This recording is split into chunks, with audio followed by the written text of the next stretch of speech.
ऐसे दे मतदान तुम्हा देणे हे उचिता आम्हा मागणं हे हिता यासी न करी आळसा होत जाणासा तुम्हा देणे हे उचित आम्हा मागणं हे हित शिवदास म्हणे त्वरा इच्छा पूर्वा शंकरा तुम्हा देणे हे उचित आम्हा मागणं हे हित शिवार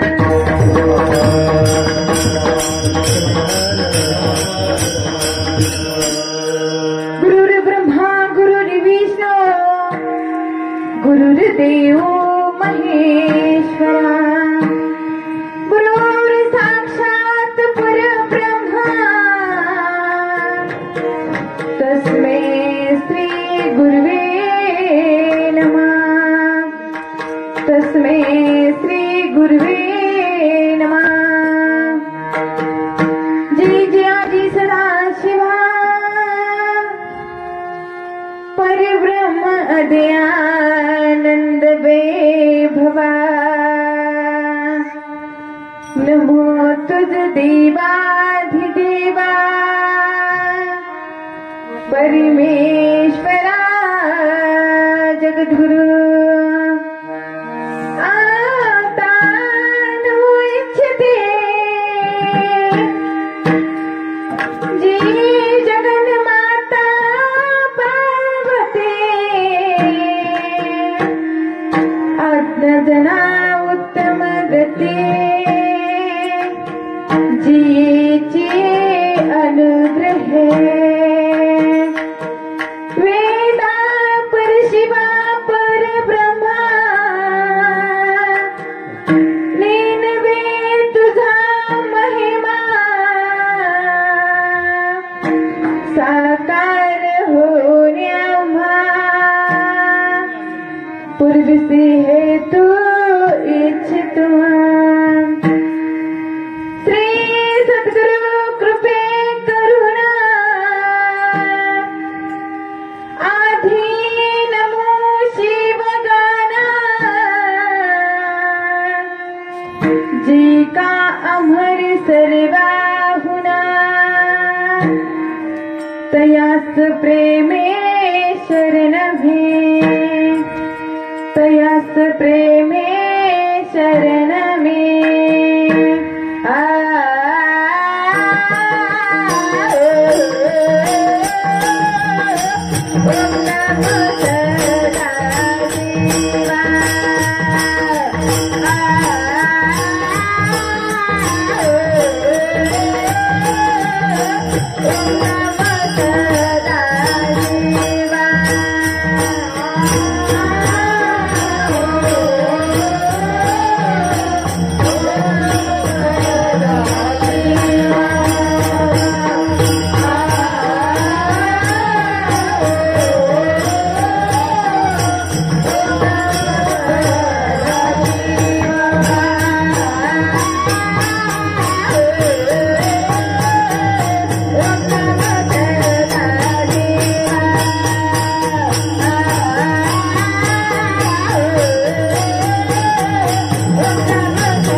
सर्वप्रथम अनंत कोटी ब्रह्मांडाचा नायक शिवप्रभू शिवाच्या चरणी कोटी कोटी प्रणाम करते. प्रत्येक 400 वर्षानंतर ही शिवभक्ती लोप पावत चालली होती. शिवभक्तीच्या वाटेला ग्रहण लागले होते. शिवभक्ती ही लोप पावत गेली होती. 12व्या शतकामध्ये शिवभक्ती लोप पावत गेली आणि जाती व्यवस्थेपासून अंधश्रद्धेपासून दूर करणारे 12व्या शतकामध्ये क्रांतीसूर्य जगज्योती महात्मा बसवेश्वर यांच्याही चरणी कोटी कोटी प्रणाम करते. प्रत्येक 400 वर्षानंतर ही शिवभक्ती लोप पावत होती आणि जेव्हा जेव्हा शिवभक्ती लोप पावत गेली, जेव्हा जेव्हा शिवभक्तीच्या वाटेला ग्रहण लागले, जेव्हा जेव्हा शिवभक्तीवर संकट आले, तेव्हा तेव्हा एक नवं बीज तयार झाले. 12व्या शतकाच्या नंतर 16व्या शतकामध्ये 16व्या शतकामध्येही शिवभक्ती लोप पावत चालली आणि जेव्हा शिवभक्ती लोप पावत गेली तेव्हा नवं बीज तयार झाले. म्हणून एका ठिकाणी म्हटलं जातं, शिवभक्ती लोप झाली विश्व शिवमय केली. ग्रंथ हा प्रमदश गृह प्रकट केली. शिवभक्ती लोप पावत गेली आणि या विश्वामध्ये, या शिवालयामध्ये शिवालाच स्थान नव्हते. शिवभक्ती ही लोप पावत गेली होती आणि शिवभक्तीच्या वाटेला ग्रहण लागले होते. तेव्हा शिवभक्ती लोप पावत गेली. जेव्हा जेव्हा शिवभक्ती लोप पावत गेली तेव्हा तेव्हा नवं बीज तयार झाले आणि आम्हाला ग्रंथ ब्रह्मरहस्य कोणी प्रकट करून दिले? आमच्या मनमत माऊली. आणि माझ्या मनमत माऊलीच्या चरणीही कोटी कोटी प्रणाम करते. मी मगाशी म्हटल्याप्रमाणे प्रत्येक 400 वर्षानंतर शिवभक्ती लोप पावत गेली आणि शिवभक्तीच्या वाटेला ग्रहण लागले. तेव्हा तेव्हा नवं बीज तयार झाले. 12व्या शतकाच्या नंतर 16व्या शतकात, 16व्या शतकाच्या नंतर कलियुगामध्ये ही शिवभक्ती लोप पावत गेली होती आणि आम्ही जेव्हा शिवभक्ती लोप पावत गेली तेव्हा परत एक नवं बीज तयार झाले, ज्याने आम्हाला 1 नाही 2 नाही 3 नाही तर किती वर्ष? 104 वर्ष शिवलिंग शिवाचार्य माऊलीनं 104 वर्ष त्यांचा देह आमच्यासाठी झिजवला. आम्हाला लिंग पूजा काय आहे, गुरुपूजा काय आहे, शिवपूजा काय आहे हे माऊलीनं शिकवलं. गावागावात जाऊन प्रचार केले, शिवभक्तीचा प्रसार केले आणि गावागावात जाऊन सप्ताह उभा केले. भजनाचा मार्ग दाखवला. कारण आम्ही या कलियुगामध्ये सुद्धा शिवभक्ती लोप पावत गेली होती आणि आम्हाला भजन, कीर्तन, नामस्मरण या कलियुगामध्ये लिंगपूजा, गुरुपूजा, जंगम पूजा हे काय आहे हे माऊलीनं आम्हाला दाखवलं. माझ्या माऊलीच्या चरणी शिवलिंग शिवाचार्य माऊली अहमदपूरकर यांच्या चरणी कोटी कोटी प्रणाम करते. कारण त्यांना काही काम नव्हतं का? होतं. MBBS डॉक्टर पदवी सोडून त्यांनी त्यांचा देह हे आमच्यासाठी झिजवला. त्यांना होतं काम, पण त्यांना माहित होतं कारण हे देह जग हे बुडून चालले तर यांना मार्ग दाखवला पाहिजे. अहो ही साधी सोपी गोष्ट नाही. आम्ही आता एखाद्या वेळेस आम्ही कीर्तनामध्ये येतो, कीर्तन करायला येतो, पण आम्हाला इतक्या अडचणी येतात तर माऊलीने तर पूर्ण महाराष्ट्र, आंध्र, कर्नाटक पूर्ण प्रांतामध्ये शिवनाम हे बीज पेरलं. मग त्यांना किती अडचणी आल्या असतील, पण माऊलीनं याचा विचार केला नाही. का केला नाही? ह्या जगाच्या कल्याणासाठी शिवलिंग शिवाचार्याने आपले 104 वर्ष त्यांनी देह हे झिजवलेलं आहे.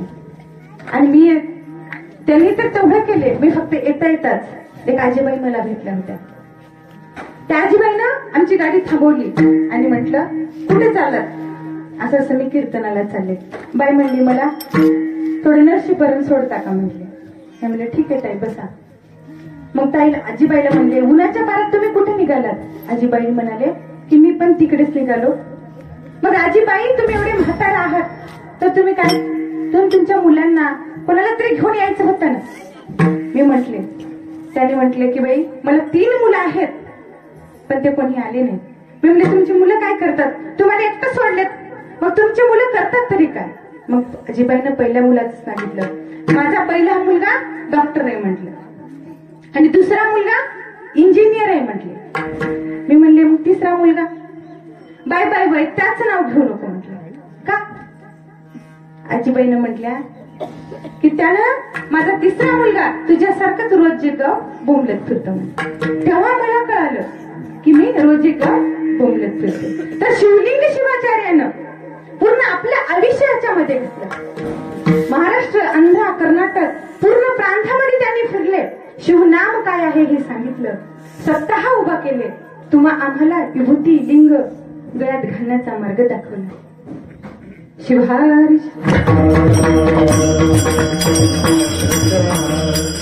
आणि माझे गुरुवर्य सिद्धदिया शिवाचार्य महाराज नगरेकर यांच्या चरणी कोटी कोटी प्रणाम करते. माझे कुलगुरु शंभुलिंग शिवाचार्य महाराज उदगीरकर यांच्या चरणी कोटी कोटी प्रणाम करते. आणि माझे आई वडील ज्यांनी मला जन्म दिलं, ज्यांनी मला घडवलं, असं म्हटलं जातं मुळे माय बाप होते ज्ञानी, तेव्हा लागले मी हे जाणी. माझ्या आई वडिलांच्या चरणी प्रणाम करते. आणि माझे सासू सासरे, माझे पती परमेश्वर, ज्यांनी मला लग्नानंतरही कीर्तन प्रवचन करण्याची परवानगी दिली, माझ्या पती परमेश्वराचे चरणी कोटी कोटी प्रणाम करते. आणि माझे मार्गदर्शक, माझे गुरु महेश महाराज गिरके, त्यांची खूप मोठी संस्था आहे आणि त्यांनी खूप सारे लेकरं घडवले. हे लेकरं पाहतात ना, त्यांच्याच संस्थेमधले आहेत. मी त्यांच्या संस्थेत न जाता सुद्धा मला त्यांनी मार्गदर्शन करून खरं तर त्यांनीच मला उभा केलं. त्यांच्याही चरणी प्रणाम करते.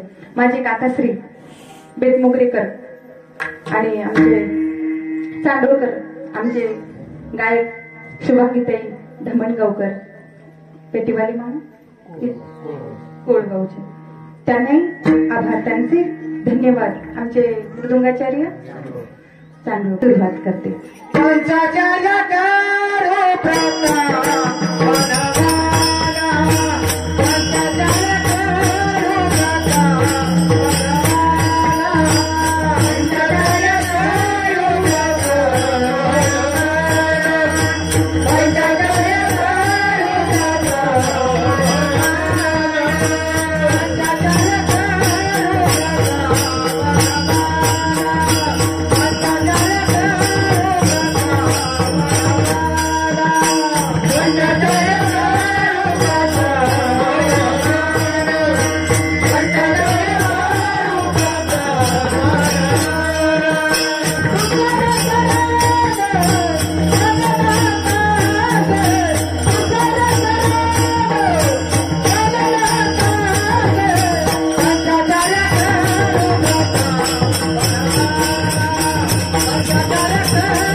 साऊंड सिस्टम वाले बेटमोगरेकर, त्यांचंच नाव विसरलं. त्यांनी आहेत तर आम्हीच आहोत. कारण का सवय झाली महाराज आता माईक मध्येच बोलण्याची. त्यांनी जर आवाज कमी केला तर आमचं काही खरं नाही, कारण पूर्ण त्यांच्यावरच अवलंबून झाले. शिवहार.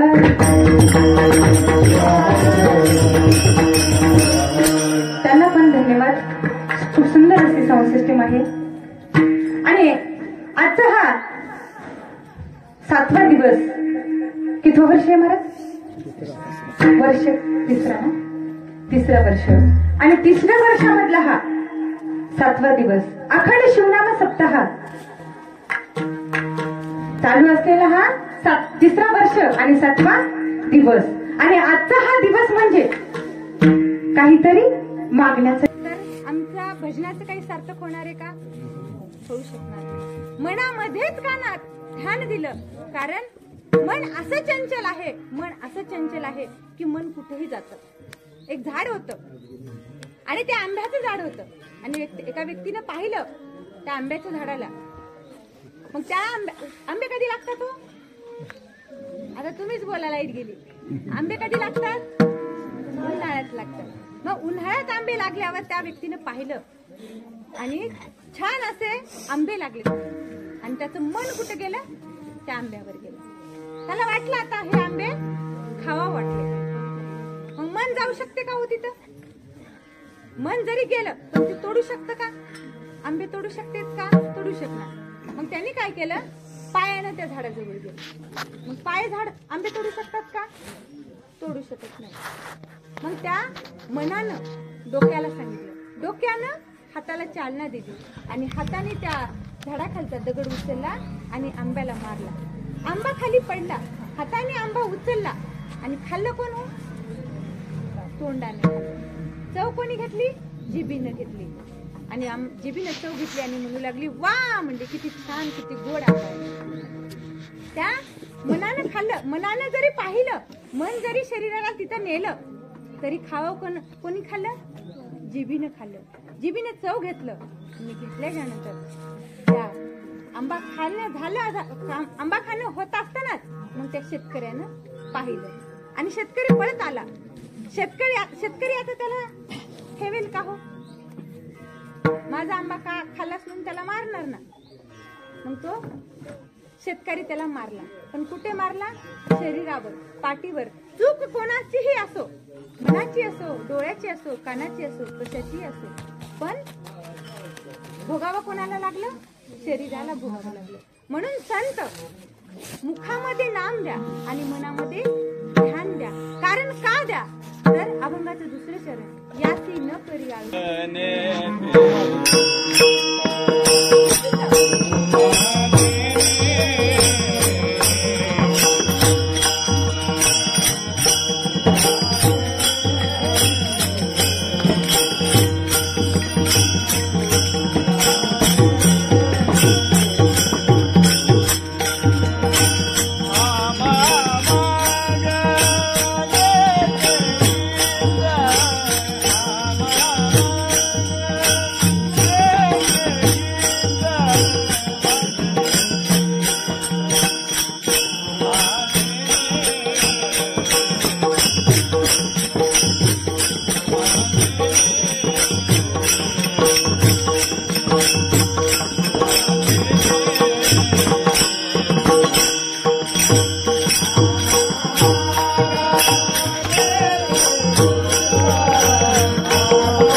मुखामध्ये नाम, मनामध्ये ध्यान, हे मागणं आम्हाला हे उचित आहे आणि तुम्ही देणं हे उचित आहे आणि आम्ही हे मागणं आम्हाला हे हित आहे. संतांना माहित होतं, संतांनी संसारातल्या गोष्टी मागितल्या नाही. संतांनी काय मागितलं? मनामध्ये ध्यान, मुखामध्ये नाम मागितलं. आम्ही आता इथं बसलो, आम्ही मुखाने पण जेव्हा जेव्हा भजन होईल, जेव्हा जेव्हा नामस्मरण होईल, तेव्हा तेव्हा आम्ही टाळी वाजवत का? वाजवत नाही. मुखाने नामस्मरण घेता का? घेत नाही. आता तुम्ही 7 दिवस झालं कीर्तनाला येतो, बसतो, तुमच्या लक्षात आहे की नाही हे मला माहित नाही. मग कीर्तनामध्ये येताना 4 गोष्टी लक्षात ठेवून यायची. कोणते? पहिली गोष्ट, कोणी झोपी जायचं नाही. दुसरी गोष्ट, कोणी टेका देऊन बसायचं नाही. तिसरी गोष्ट, कोणी लांब पाय करून बसायचं नाही. आणि चौथी गोष्ट अशी आहे की जेव्हा जेव्हा नामस्मरण होईल, जेव्हा जेव्हा नामस्मरण होईल, तेव्हा तेव्हा काय करायचंय? मुखाने नाम आणि मनाने हाताने टाळी वाजवायची. नाहीतर कसं होते बघा, गेले होते पोतीला, बसले होते भीतीला, गेले होते पोतीला, बसले होते भीतीला, वळत होते वाती, जात होते झोपी, आणि काय कळालं? माती. जर मुखाने नामस्मरण घेतलं नाहीत आणि आम्ही जर झोपी गेलो तर आम्हाला काही कळणार आहे का? तर त्यासाठी काय केलं पाहिजे? मुखाने नाम आणि मनाने हाताने टाळी वाजवायची. शिवहार.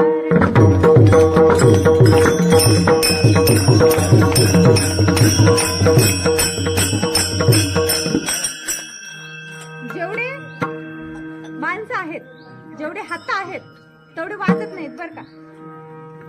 टाळी वाजवण्यासाठी, टाळी वाजवल्याने काय होतं आधी हे सांगते तुम्हाला. त्याच्यासोबत भक्ती तर आहेच, पण भक्ती सोबत विज्ञान सुद्धा त्याच्या मागे.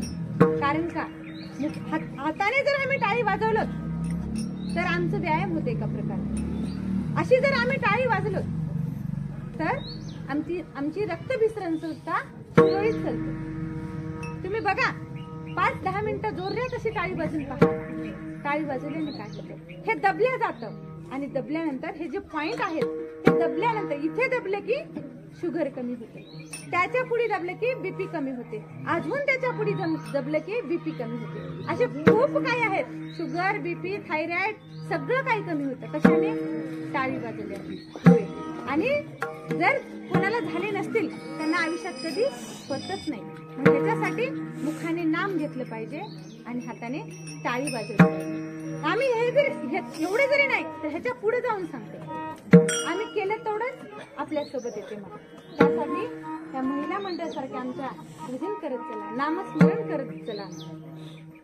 मुखाने तर नाम घ्या, पण मन हे त्यासाठी स्थिर ठेव. 2 जावा होत्या, केलं तेवढंच काय येते हे लक्ष द्या. 2 जावा होत्या आणि ते जावा काय करू लागल्या? पूर्वी दळण दळताना जाते होते ना, बरोबर. आता जाते आहेत का? आता गिरण्या निघाले. मग जात्यावर दळण करत असताना मोठी जाऊ होती, आणि मोठी जाऊ दळत दळता दळता डाळ खाऊ लागली.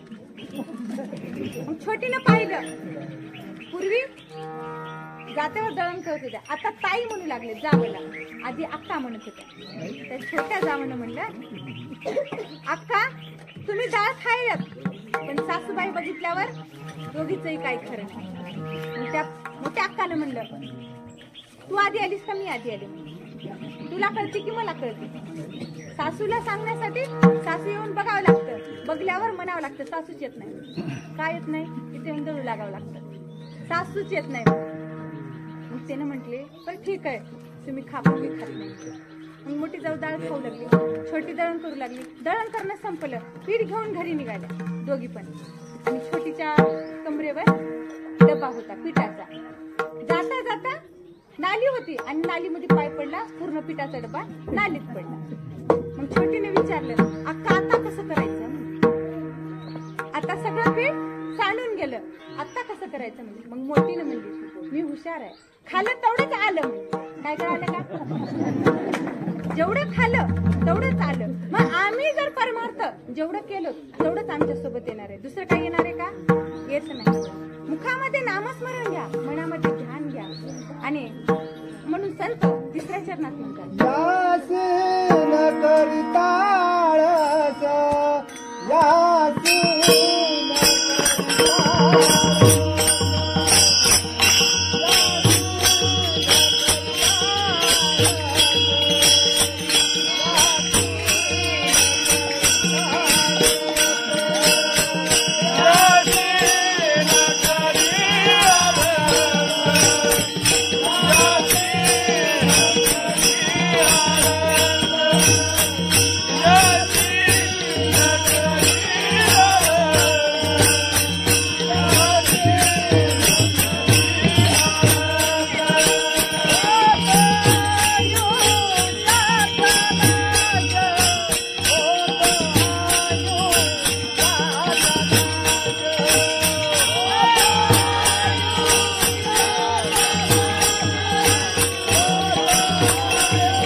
करण्याचा, परमार्थ करण्याचा.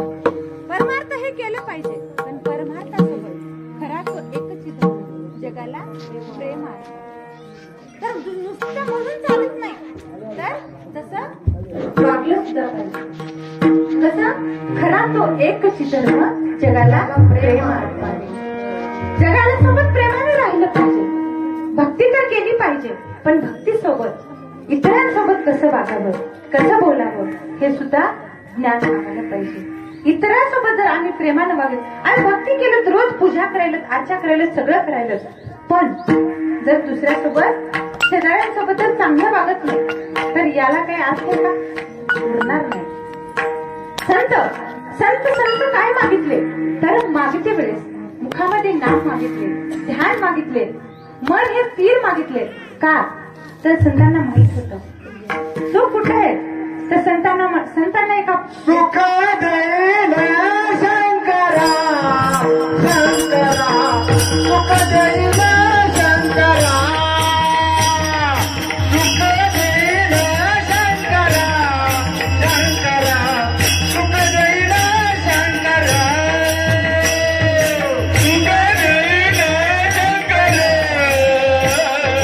सुख देईल शंकरा, सुख देईल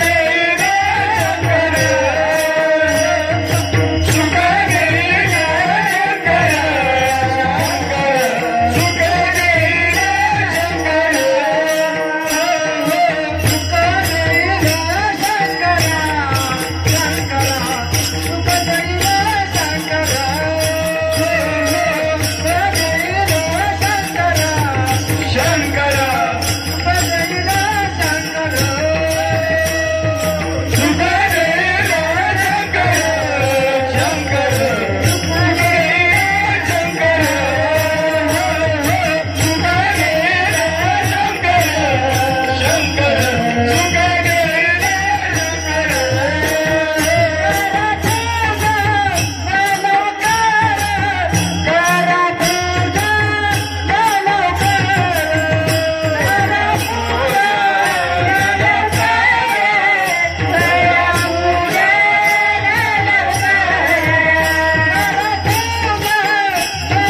सुख देईल करा पूजन लवकर. सुख पाहिजे असेल तर काय केलं पाहिजे? भजन पूजन हे केलं पाहिजे. आणि भजन पूजन हेच घडावं हे आज आम्हाला मागलं पाहिजे. मागत असताना काय मागावं? एक नवरा बायको होते आणि नवरा बायको होते. नवऱ्याला त्या पत्नीने रोज चिडवायची, रोज बोलून दाखवायची की तुमच्यानं काहीच होत नाही, तुमच्यानं कमवून होत नाही, तुमच्यानं काही होतच नाही. मग त्या नवऱ्यानं कचरून जंगलात जाऊन बसला. जंगलात जाऊन बसून बायकोच्या किरकिरीला घेऊन तो जंगलात गेला आणि जंगलात गेल्यावर तो देवाचं नामस्मरण घेऊ लागला. नामस्मरण घेतलं. असेच 7-8 दिवस झाले आणि नामस्मरण घेता घेता देव त्याला प्रसन्न झाले. आणि प्रसन्न झाल्या देवाने म्हटलं की बोल पवार, तुला काय पाहिजे? तुला जे पाहिजे ते माग. तू काय इथं येऊन उन्हात तानात बसलास? मग देवानं त्या भक्तानं म्हणलं की मी बायकोच्या किरकिरीला कंठाळून येऊन इथं बसलो. मग तुला पाहिजे काय ते तर माग.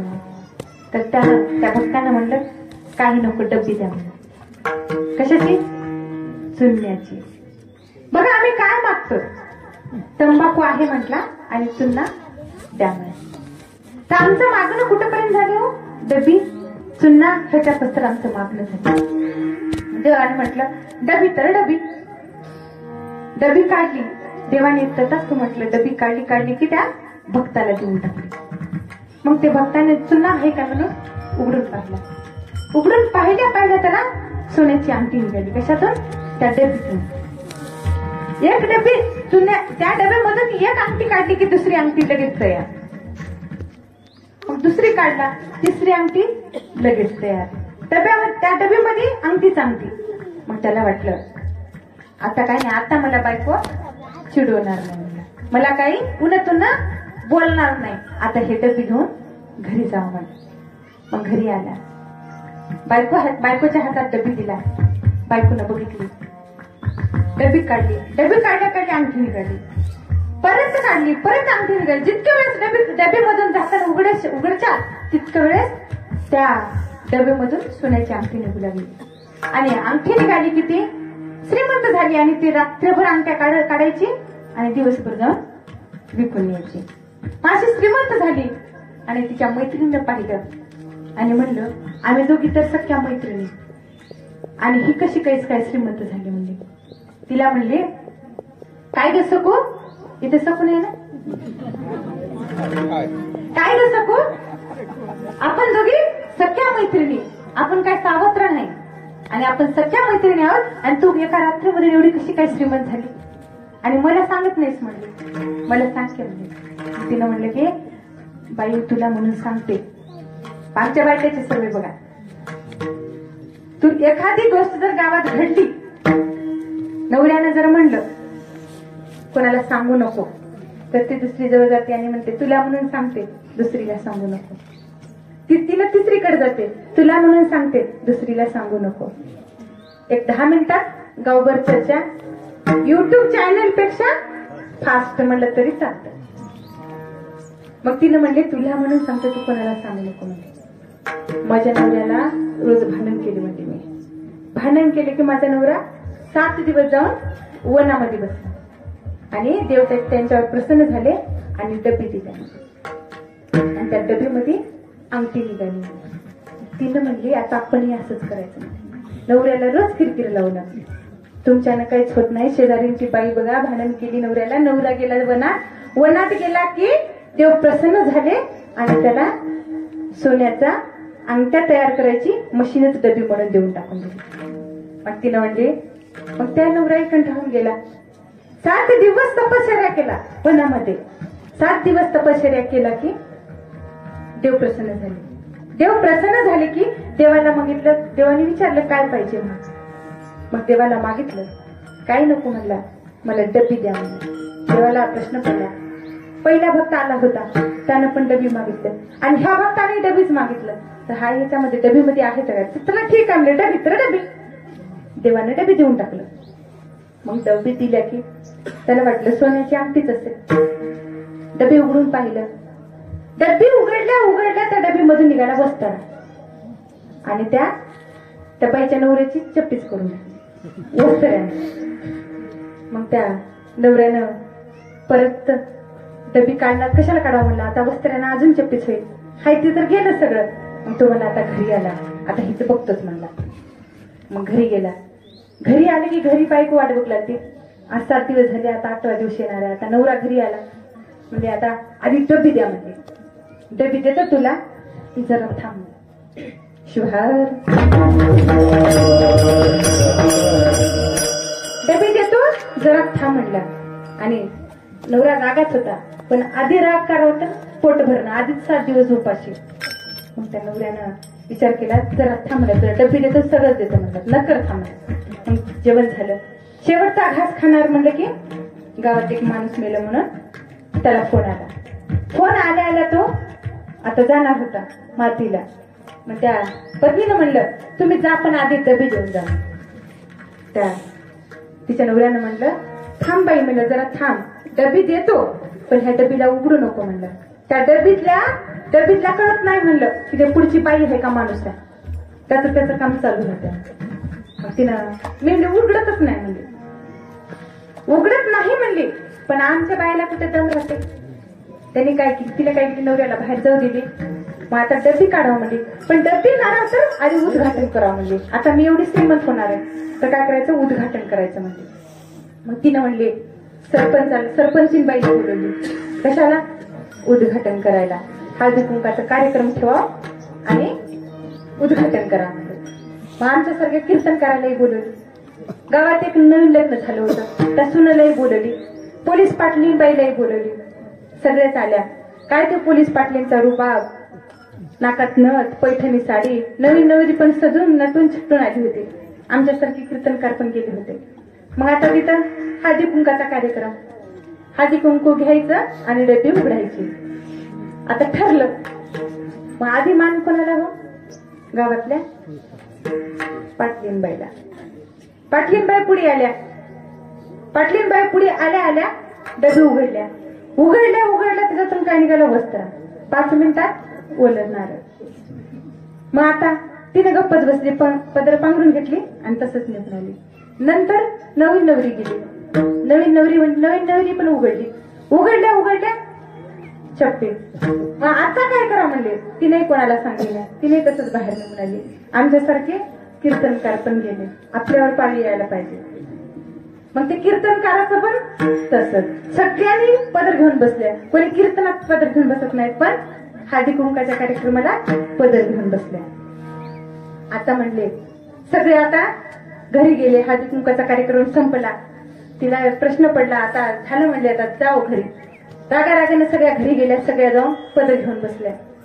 त्याला वाटू लागल्या की नवरा आजच्या दिवस आला नसला तर बरं होतं. नवरा ओळखणारच नाही. नवऱ्याला आता सगळ्यांनी पदर घेऊन बसल्या जसं त्याच्या घरापुढे. नवरा आला तिकडून. नवरा बघितला आणि हे सकाळी वेगळंच होतं ना, आता वेगळं दिसलं. दुसरीच कोणती बाई आहे काही वाटलं. तसं आमचं मागणं कुठेपर्यंत आलं? डब्बीपर्यंत आलं. शिवाय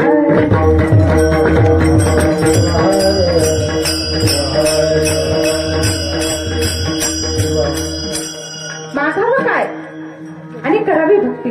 भक्ती केली तरच देव पावल. आणि भक्ती केली नाही त्या भगवंताची भक्ती करत असताना तुम्ही बेल फूल नका का भाऊ, पण मनामध्ये ध्यान ठेवून भक्ती केली पाहिजे. भावाने भक्तीने नामस्मरण घेतलं पाहिजे.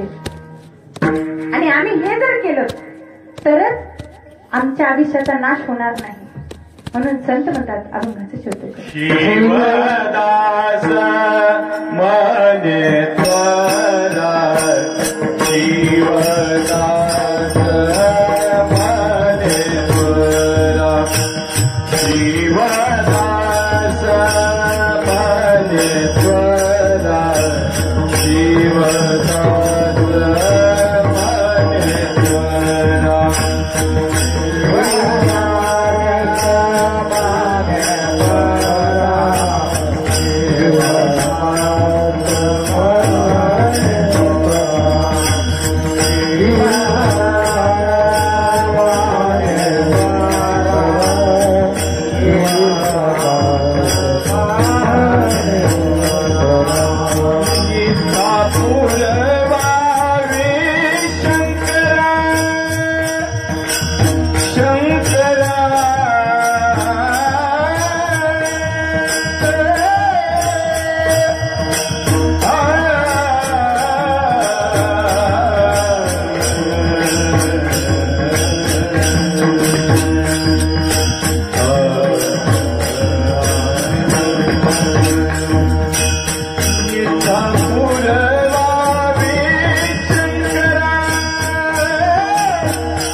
शंकरा.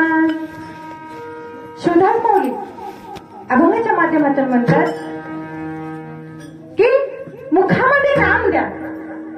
संतांना माहित होतं अलीकडच्या पलीकडच्या जर गोष्टी मागितलं तर हे मागलं तर आमचं सार्थक होणार नाही. म्हणून संत मागतात मुखामध्ये नाम आणि मनामध्ये ध्यान. आणि हे आमच्यासाठी तुम्हाला देण्यासाठी उचित आहे आणि आमच्यासाठी आमचं हे मागणं आमचं हे हित आहे. आणि आम्ही जर याचा आळस केलं हे मागण्याचा हे नामस्मरण करण्याचा जर आम्ही आळस केलं तर आमच्या आयुष्याचा नाश होणार आहे. आयुष्य हे फक्त एकदाच येतं आणि या आयुष्यात या जन्माला आल्याच्या नंतर जन्म एकदाच आल्याच्या नंतर या जन्मामध्ये काहीतरी सार्थक केलं पाहिजे. म्हणून संत मुखामध्ये नाम मागितले, मनामध्ये ध्यान मागितले आणि याच्यामध्येच आमचं हित आहे. देवाला म्हणले देवा तुम्हाला देणं हे उचित आहे आणि याच्यामध्ये आम्हाला याचं हित आहे. आम्हाला हे मागणंच आमचं हित आहे, इतर गोष्टीमध्ये हित नाही. आणि ह्याचं जर आम्ही आळस केलं तर आमच्या आयुष्याचा नाश होणार आहे. आणि हेच मागणं तुम्ही काय करा, त्वरित पुरवा. इच्छा पुरवावी शंकरा. त्वरित महादेवाला शंकराला म्हटलं की देवा हे इच्छा आमची तुम्ही त्वरित पुरवा. आणि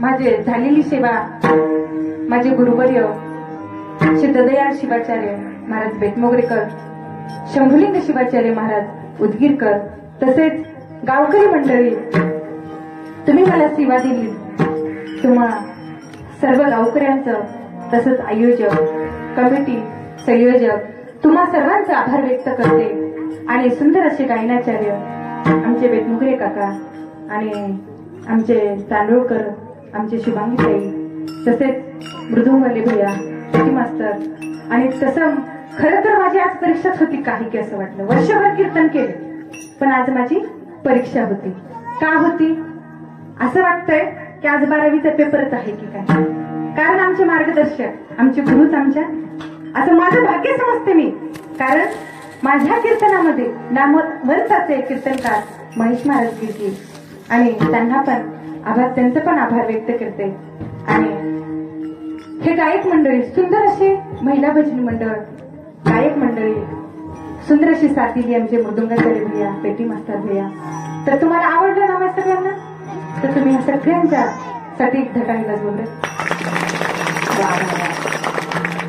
आणि गायक मंडळ आमचे साऊंड सिस्टम पण खूप सुंदर होती त्यांच्यासाठी धटाई वाजली एवढे सुंदर गायक मृदुंगाचार्य भैया तसंच किती नरडं खोरू खोरू जर गायन केले असते आणि किती सुंदर वाजवणारे मी कितीही नरडं खोरू खोरू कीर्तन सांगितले असते पण सांगून तुम्ही जर इथे नसता तर याचा काही फायदा झाला असता का नाही आता आमचे सुंदर महिला म्हणजे भजनी मंडळ